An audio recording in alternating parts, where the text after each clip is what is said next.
عمران نے صفدر کے number dial کیے۔ ہیلو، صفدر اسپیکنگ، آواز آئی۔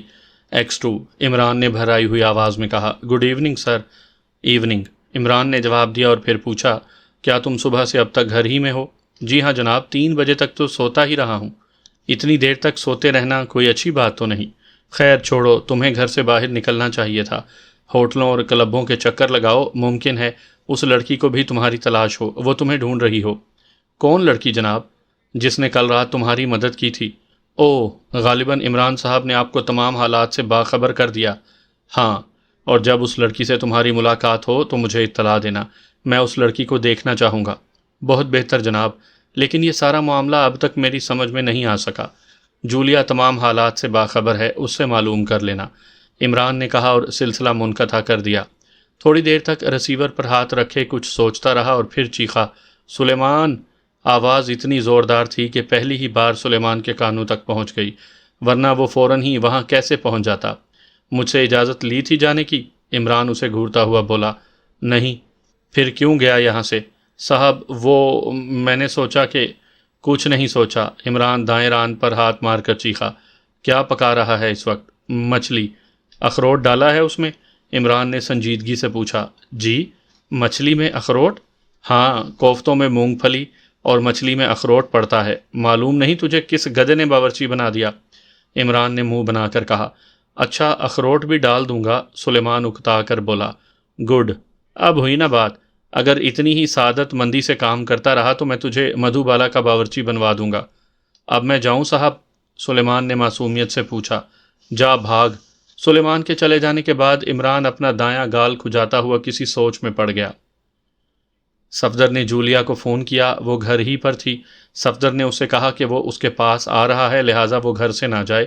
جولیا منتظر ملی۔ خیریت تو ہے؟ اس نے پوچھا۔ میں نے X2 سے موجودہ حالات کے متعلق پوچھا تھا، اس نے بتایا کہ تم حالات سے باخبر ہو، لہٰذا میں تمہارے پاس دوڑا چلا آیا۔ جولیا نے ایک طویل سانس لی۔ میں سمجھی تھی کہ تم پر کوئی آفت ٹوٹ پڑی ہے جو دوڑے چلے آ رہے ہو۔ آفت کیا ٹوٹ سکتی ہے؟ صفدر مسکرایا۔ خیر، تو تم حالات سے باخبر ہونے آئے ہو؟ جولیا نے وہ تمام باتیں بیان کرنا شروع کر دیں جو اسے X2 سے معلوم ہوئی تھیں۔ صفدر خاموشی سے سنتا رہا۔ جولیا کے چپ ہو جانے پر وہ فوراً ہی کچھ نہیں بولا۔ کچھ دیر کے بعد ہی اس نے کہا، اس دہشت پسند مجرم کا ہمارے ملک میں آنے کا کیا مقصد ہو سکتا ہے؟ بقول X2، یہ تو آئندہ حالات ہی بتا سکیں گے، جولیا نے کہا۔ تھوڑی دیر تک وہ دونوں اسی موضوع پر گفتگو کرتے رہے، پھر صفدر نے چلنے کا ارادہ ظاہر کیا۔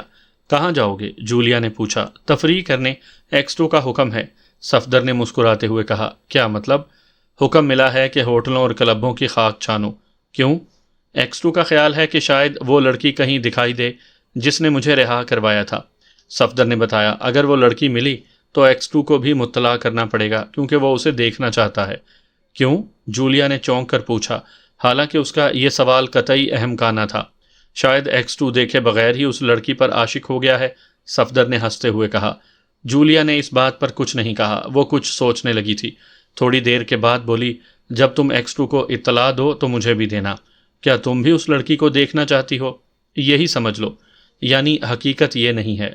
تم ٹھیک سمجھے، اور شاید میں تمہارا اصل مقصد بھی سمجھ گیا ہوں۔ کیا؟ میرا خیال ہے کہ تم X2 کو دیکھنا چاہتی ہو، صفدر نے مسکراتے ہوئے کہا۔ تم یہ بات مارک کرنے کی کوشش کرو گی کہ اس لڑکی میں کون سی ہستی دلچسپی لے رہی ہے، اور اس ہستی کو X2 سمجھ لو گی، مگر X2 احمق تو نہیں۔ کیا مطلب؟ شاید وہ اپنی اصل شکل میں نہ ہو، اور اگر ہوا بھی تو وہ یہ بات ظاہر کرنے کی کوشش نہ کرے کہ وہ اس لڑکی میں دلچسپی لے رہا ہے۔ ہاں، جولیا نے سر ہلاتے ہوئے کہا، پھر بھی کوشش کرنے میں کیا حرج ہے؟ اچھی بات ہے، صفدر نے طویل سانس لی اور پھر بولا، میں تمہیں بھی فون کر دوں گا۔ جولیا نے کچھ نہیں کہا۔ وہاں سے روانہ ہو کر صفدر سیدھا ٹپ ٹاپ نائٹ کلب پہنچا۔ اب 7 بجنے والے تھے اور یہاں کی رونق بڑھتی جا رہی تھی۔ صفدر نے ایک ایسی میز کا انتخاب کیا جو صدر دروازے کے بالکل سامنے تھی۔ پھر 8 بج گئے اور صفدر اکتا کر وہاں سے اٹھ گیا۔ اب اس کا ارادہ کسی دوسرے ہوٹل میں جا کر کھانا کھانے کا تھا۔ صدر دروازے سے نکل کر وہ پارکنگ شیڈ کی طرف بڑھا جہاں اس نے اپنی چھوٹی سی مورس کھڑی کر رکھی تھی۔ اس کار کو خریدے ہوئے ابھی چند ہی دن ہوئے تھے۔ ڈرائیونگ سیٹ پر بیٹھ کر اس نے انجن سٹارٹ کر دیا۔ پھر جیسے ہی گاڑی سڑک پر پہنچی، پچھلی نشست سے ایک نسوانی آواز آئی، کسی ویران راستے پر چلنا۔ صفدر بے اختیار اچھل پڑا۔ اسٹیئرنگ کنٹرول میں نہیں رہا تھا، گاڑی سڑک پر لہرا گئی، لیکن پھر فوراً ہی صفدر نے اسے اپنے قابو میں کر لیا اور گاڑی ایک طرف فٹ پاتھ سے لگا کر روک دی۔ رکو مت، چلاتے رہو گاڑی، پیچھے سے کہا گیا۔ صفدر نے مڑ کر دیکھا اور پھر ایک طویل سانس لے کر رہ گیا۔ یہ وہی لڑکی تھی جس نے گزشتہ رات اسے اس عمارت سے رہائی دلوائی تھی۔ تم؟ صفدر کے منہ سے بے ساختہ نکلا۔ وہ پچھلی نشست پر چت لیٹی ہوئی سگریٹ کا کش لے رہی تھی۔ گاڑی چلاؤ، اس نے پھر کہا۔ لیکن جلدی کرو، لڑکی نے اس کی بات کاٹ کر کہا۔ باتیں بعد میں ہو سکتی ہیں۔ صفدر نے گاڑی چلا دی۔ کسی ویران راستے پر، لڑکی نے پھر کہا۔ کیوں نہ ہم کسی ہوٹل میں بیٹھ کر گفتگو کریں؟ صفدر نے تجویز پیش کی۔ نہیں، لڑکی نے کہا، میں خطرہ مول نہیں لینا چاہتی۔ اگر ان میں سے کسی نے مجھے تمہارے ساتھ دیکھ لیا تو میری خیریت نہیں۔ بس کسی ویران راستے پر نکل چلو، میں اسی وقت اٹھ کر بیٹھوں گی جب تم مجھے بتاؤ گے کہ اب دور دور تک کوئی آدمی نہیں ہے۔ اچھا، صفدر نے طویل سانس لی۔ وہ سوچ رہا تھا کہ اب وہ نہ تو X2 کو اطلاع دے سکتا ہے اور نہ جولیا کو۔ تھوڑی ہی دیر بعد کار ایک ویران اور سناٹے میں ڈوبی ہوئی سڑک پر فراٹے بھر رہی تھی۔ ہم شہر سے باہر آ چکے ہیں، صفدر نے کہا۔ ٹھیک ہے، لڑکی پچھلی نشست پر اٹھتی ہوئی بولی۔ اب رفتار کو کم کر دو۔ صفدر نے رفتار کم کر دی۔ لڑکی پچھلی نشست سے ڈرائیونگ سیٹ کے برابر والی سیٹ پر آ بیٹھی تھی۔ تم نے کل رات مجھ پر بڑا احسان کیا، صفدر بولا۔ ایسی تو کوئی بات نہیں، لڑکی نے خفیف سی مسکراہٹ کے ساتھ کہا۔ میں نے جو کچھ کیا اس میں میری غرض بھی شامل تھی۔ وہ کیسے؟ میں چاہتی ہوں کہ اس گروہ کو فنا کر دیا جائے، اور ایسا کرنے کے لیے مجھے ایک مددگار کی ضرورت تھی۔ تم ان لوگوں کی قید میں آئے اور میں نے فیصلہ کیا کہ تمہیں اس سلسلے میں معاون بنایا جا سکتا ہے۔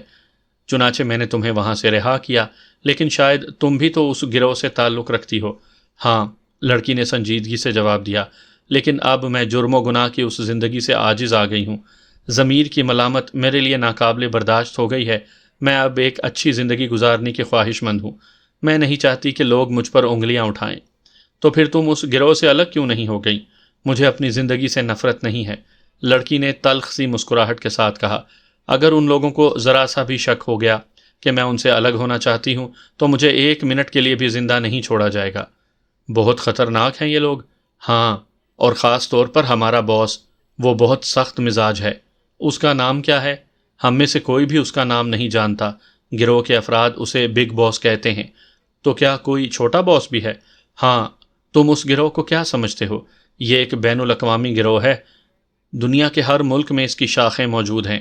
ہر ملک کے گروہ کا ایک باس ہوتا ہے، اور وہ تمام باس ایک آدمی کو جواب دہ ہیں، اور وہی آدمی بگ باس کہلاتا ہے۔ آج کل وہ امریکہ سے یہاں آیا ہوا ہے۔ اس گروہ کا ہیڈ کوارٹر جنوبی امریکہ میں ہے اور بگ باس وہیں رہتا ہے۔ پھر وہ یہاں کیوں آیا ہے؟ جب وہ اس گروہ کو کسی ملک میں کوئی خاص کام کرنا ہوتا ہے تو بگ باس اس ملک میں پہنچ جاتا ہے، اور آج کل بھی یہ لوگ تمہارے ملک کے لیے خطرناک پلان بنا رہے ہیں، جس کی وجہ سے بگ باس یہاں آیا ہوا ہے۔ اب وہ اس وقت تک یہاں رہے گا جب تک اس گروہ کا پلان کامیاب نہ ہو جائے، اور اس کے بعد وہ واپس جنوبی امریکہ چلا جائے گا۔ وہ لوگ کیا پلان بنا رہے ہیں؟ تمہارے ملک کے صدر کو قتل کرنے کا۔ نہیں، صفدر بے اختیار اچھل پڑا۔ یقین کرو، لڑکی نے کہا۔ صفدر بے چینی سے پہلو بدلنے لگا۔ کل رات، لڑکی نے پھر کہنا شروع کیا، جب تم اس عمارت سے چلے گئے تھے، اس کے آدھے گھنٹے بعد ان لوگوں کو تمہارے غائب ہو جانے کا علم ہو گیا تھا۔ فوری طور پر بگ باس کو اطلاع دی گئی اور اس کی طرف سے حکم ملا کہ عمارت فوراً خالی کر دی جائے۔ چنانچہ ایسا ہی کیا گیا۔ اب گروہ کے تمام افراد بالکل الگ الگ ہو گئے ہیں، اور بگ باس کا حکم ہے کہ تا حکم ثانی وہ ایک دوسرے سے نہ ملے۔ وہ حکم کیسے ملے گا؟ صفدر نے سوال کیا۔ ٹیلی فون پر۔ صفدر کچھ سوچتا ہوا بولا، صدر کو قتل کس طرح کیا جائے گا؟ ابھی پلان مکمل طور پر نہیں بنا۔ صفدر پھر کچھ سوچنے لگا۔ وہ جلد از جلد یہ اطلاع X2 تک پہنچا دینا چاہتا تھا۔ اور اب، لڑکی نے کہا، یہ تم لوگوں کا کام ہے کہ اپنے صدر کی حفاظت کا بندوبست کرو اور اس گروہ کو گرفتار کروانے کی تیاری کرو۔ گروہ کا اجتماع اب کس دن ہوگا؟ میں نہیں جانتی، لیکن ایسا 2-1 دن کے اندر ہونا چاہیے۔ بگ باس یہاں زیادہ عرصے تک نہیں ٹھہرے گا۔ تم گروہ کے دوسرے افراد کی نشاندہی کر سکتی ہو؟ نہیں، میں ان لوگوں کی قیام گاہوں سے واقف نہیں ہوں۔ صرف شکل دیکھ کر بتا سکتی ہوں کہ فلاں آدمی کا تعلق گروہ سے ہے۔ تمہارا باس کون ہے؟ وہ جو یہاں گروہ کو کنٹرول کرتا ہے، کیا اسے بھی گروہ کے افراد نہیں جانتے؟ اسے جانتے ہیں، لڑکی نے کہا، اس کا نام مائیکل گیلن ہے۔ Michael Gillen? صفدر چونکا۔ یعنی اس عمارت کا مالک جہاں مجھے قید کیا گیا تھا؟ ہاں وہی۔ صفدر پھر کچھ سوچنے لگا۔ اب گاڑی موڑ لو، لڑکی نے کہا، ہم کافی دور نکل آئے ہیں۔ صفدر نے بغیر کچھ کہے گاڑی روکی اور اسے بیک کر کے پھر شہر کی طرف روانہ ہو گیا۔ دفعتاً اسے ایک خیال آیا اور اس نے پوچھا، بگ باس وہ کاغذات کیوں حاصل کرنا چاہتا ہے جو میں نے؟ وہ ایسے کاغذات ہیں، لڑکی نے اس کی بات کاٹتے ہوئے کہا، جن کی وجہ سے تمہارے محکمے کو بہت مدد ملے گی۔ کیا تم جانتی ہو کہ میرا تعلق کس محکمے سے ہے؟ سیکرٹ سروس سے، لڑکی نے کہا۔ یہ بات ہمیں بگ باس نے بتائی تھی۔ صفدر نے ایک طویل سانس لی اور بولا، پھر کیا وہ کاغذات گروہ کے ہاتھ لگ گئے؟ یہ تم مجھ سے پوچھ رہے ہو جبکہ وہ خود ہی کاغذات اپنے ساتھی تک پہنچا چکے ہو۔ وہ اصل کاغذات نہیں تھے۔ کیا مطلب؟ صفدر نے اسے اصل بات بتا دی اور پھر بولا، اور اب ڈیوڈ اسٹیفن غائب ہے۔ کیا اسے گروہ نے اغوا کیا ہے؟ نہیں، گروہ کو اس سے اب کیا لینا، جبکہ ان لوگوں کی دانست میں وہ کاغذات ڈیوڈ نے تمہیں دے دیے ہیں۔ کیا نام ہے تمہارے اس ساتھی کا جسے تم نے وہ کاغذات پہنچائے تھے؟ عمران۔ ہاں، تو اب گروہ کے افراد عمران کے پیچھے پڑ جائیں گے۔ اس سے کہہ دینا کہ وہ ہوشیار رہے، یہ بھی ہو سکتا ہے کہ اسے گولی ہی مار دی جائے۔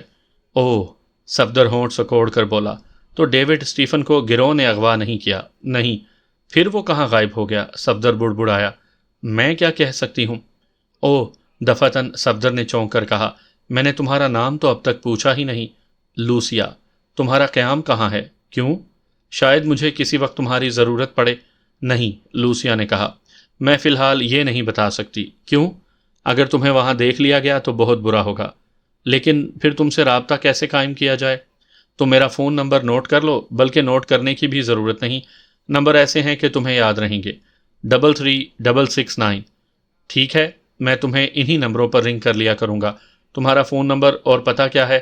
صفدر نے اسے اپنا پتہ اور فون نمبر نوٹ کروا دیا۔ اب میں بھی تمہیں حالات سے باخبر کرتی رہوں گی۔ جس دن بھی اجتماع ہوا میں تمہیں فون کر دوں گی۔ اگر بگ باس بھی اس اجتماع میں شریک ہوا تو تم لوگ چھاپا مار دینا۔ بگ باس کی گرفتاری سب سے زیادہ اہم ہے۔ تم ٹھیک کہہ رہی ہو، لیکن ہاں، تم اس وقت میری کار میں کیسے پہنچ گئی تھی؟ محض اتفاق، جب تمہاری کار ٹپ ٹاپ نائٹ کلب کے پارکنگ شیڈ میں رکی، اسی وقت میں کلب سے باہر آ رہی تھی۔ میں نے تمہیں دیکھ لیا تھا، مگر تمہاری نظریں مجھ پر نہیں پڑ سکی تھی۔ بہرحال جب تم کلب کے اندر چلے گئے تو میں تمہاری کار میں پہنچ گئی۔ تم نے مجھے وہیں کیوں نہ روک لیا؟ میں کسی قسم کا خطرہ مول نہیں لینا چاہتی تھی، لوسیا نے کہا۔ اس کے جواب میں صفدر نے کچھ نہیں کہا۔ کار اب شہری حدود میں داخل ہونے والی تھی۔ لوسیا دوبارہ پچھلی نشست پر چلی گئی اور اس نے کہا، گاڑی کسی ایسی گلی میں روکنا جہاں قرب و جوار میں کوئی نہ ہو۔ اب کہاں اور کب ملاقات کرو گی؟ فون پر بتا دوں گی۔ اچھا۔ تھوڑی دیر بعد صفدر نے کار ایک ایسی گلی میں روک دی جہاں سناٹا تھا۔ اب تم اتر سکتی ہو، صفدر بولا۔ لوسیا نے تیزی سے دروازہ کھولا اور نیچے اتر گئی، اور پھر دروازہ بند کیے بغیر تیزی سے ایک طرف بڑھتی چلی گئی۔ صفدر اسے اس وقت تک دیکھتا رہا جب تک کہ وہ نظروں سے اوجھل نہ ہو گئی۔ پھر اس نے ہاتھ پیچھے کر کے دروازہ بند کیا اور گاڑی آگے بڑھا دی۔ سامعین کرام، آپ سن رہے ہیں عمران سیریز کے سلسلے میں ایک اردو ناول جس کا نام ہے خطرناک پلان۔ یہ اس سلسلے کی قسط نمبر 3 ہے۔ مجھے امید ہے آپ کو میری یہ کاوش پسند آ رہی ہوگی۔ آپ نے اگر ابھی تک میرا چینل مائی وائس سبسکرائب نہیں کیا تو ابھی میرے چینل کو سبسکرائب کر کے بیل نوٹیفیکیشن آن کر لیجئے تاکہ آنے والی ہر نئی کہانی کی اطلاع بر وقت آپ تک پہنچ سکے۔ سلیمان نے کھانا میز پر لگا دیا۔ ہیں؟ عمران سالن کی پلیٹ کو گھورتا ہوا بولا، ابے یہ کیا پکایا ہے؟ کچھ گول گول، کچھ چپٹے۔ یہ مچھلی ہے یا کوفتے، یا تو دونوں چیزیں بیک وقت؟ کھا کر دیکھیے صاحب، سلیمان نے سنجیدگی سے کہا۔ کھا کر دیکھوں؟ عمران بڑبڑایا اور پھر اس نے پلیٹ میں سے وہ گول گول شے نکال کر اپنے منہ میں رکھ لی۔ دانت اسی توقع پر مارا تھا کہ پہلے ہی حلے میں ٹکڑے ٹکڑے کر دے گا، لیکن دوسرے ہی لمحے اسے ایسا محسوس ہوا جیسے دانت ہی ٹکڑے ٹکڑے ہو گئے ہوں۔ وہ گول گول شے پتھر کی طرح سخت تھے۔ ابے یہ کیا ہے؟ عمران رونی سی شکل بنا کر بولا۔ کوفتے ہیں یا پتھر؟ اچھی طرح گلایا بھی نہیں۔ صاحب یہ کوفتے نہیں ہیں، سلیمان نے کہا۔ پھر کیا تیرے باوا کا سر ہے؟ اخروٹ ہیں صاحب، اخروٹ۔ کیا؟ عمران اچھل پڑا، منہ پوری طرح کھل گیا تھا۔ اخروٹ باہر نکل کر کھٹ سے فرش پر گر پڑا۔